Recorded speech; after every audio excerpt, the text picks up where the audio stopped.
بسم اللہ الرحمن الرحیم نحمدہ ونصلی ونسلم علی رسولہ الکریم اما بعد۔ دروس الصرف کا سلسلہ چل رہا ہے۔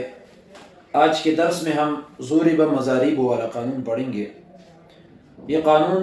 الف کے متعلق ہے کہ جب الف کا حرکت ماقبل والا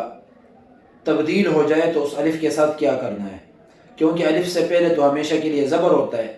اگر کسی مجبوری کے تحت ایک کلمہ سے دوسرا کلمہ بناتے وقت ہم اگر ماقبل والے حرکت کو تبدیل کریں گے تو اس الف کے ساتھ کیا کرنا ہے، تو اس کے لیے ضابطہ یہ ہے کہ الف کا ماقبل والا حرکت اگر اس کے مخالف ہو جائے تو الف کو اسی حرکت کے موافق حرف علت سے تبدیل کرنا واجب ہے، جیسے ضارب سے ضورب اور مضراب سے مضارب۔ یہ قانون زیادہ تر باب مفاعلہ، باب تفاعل کے ماضی مجہول میں لگتا ہے، تو وہاں پر الف سے واو بنانا پڑتا ہے، کیونکہ ماضی مجہول کا ضابطہ یہ ہے کہ حروف متحرکہ کو ضمہ۔ اب دیکھیں ضاربہ ماضی معلوم کا صیغہ ہے، تضاربہ ماضی معلوم کا صیغہ ہے۔ جب ہم اس سے ماضی مجہول بنائیں گے تو تا اور ضاد کو یا صرف ضاد کو ضاربہ میں ضمہ کا حرکت دیا جائے گا، تو اس کے بعد کا جو الف ہے، اب الف تو نہیں پڑھا جاتا، تو اس کے لیے یہ ضابطہ ہے کہ اب یہاں پر الف کو ضمہ کے بعد آنے کی صورت میں واو سے تبدیل کرو تو ضارب سے ضورب ہو جائے گا۔ اور اسی طرح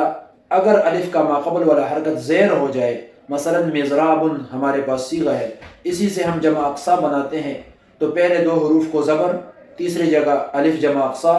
لگائیں گے، اس کے بعد جو پہلا حرف آتا ہے وہ ہے را، اس کے نیچے زیر آئے گا، تو چونکہ مضراب میں را کے اوپر زبر تھا، اب وہ زبر ہم نے زیر سے تبدیل کر دیا جمع اقصا بنانے کے لیے، تو اس را کے بعد جو الف ہے وہ اب نہیں پڑھا جاتا، اس لیے اس کو حذف بھی تو نہیں کر سکتے، اس کو ایڈجسٹ کرنا ہے، تو اس کو ہم یا بنائیں گے، اور اسی طرح پھر ہمارا کام بھی بن جائے گا اور صیغہ بھی برابر ہو جائے گا، تو مضراب سے مضارب بن جائے گا۔ یہ تھا آج کا ہمارا قانون جو الف کے متعلق تھا۔ آپ غور سے سنیں دروس کو، قلم کاغذ سامنے رکھ کر اس پہ پریکٹس کیجئے، انشاءاللہ بات سمجھ آ جائے گی۔ کوئی بھی بات سمجھ نہ آئے اور صرف کے متعلق کوئی بھی سوال ہو تو لوگوں کے اندر ہمارا واٹس ایپ کا نمبر بھی ہے اور یہ ٹیلی فون کا نمبر بھی ہے، آپ رابطہ کر سکتے ہیں، انشاءاللہ اللہ کی فضل و کرم سے آپ کو جواب ملے گا۔ جزاکم اللہ خیرا وآخر دعوانا ان الحمد للہ رب العالمین۔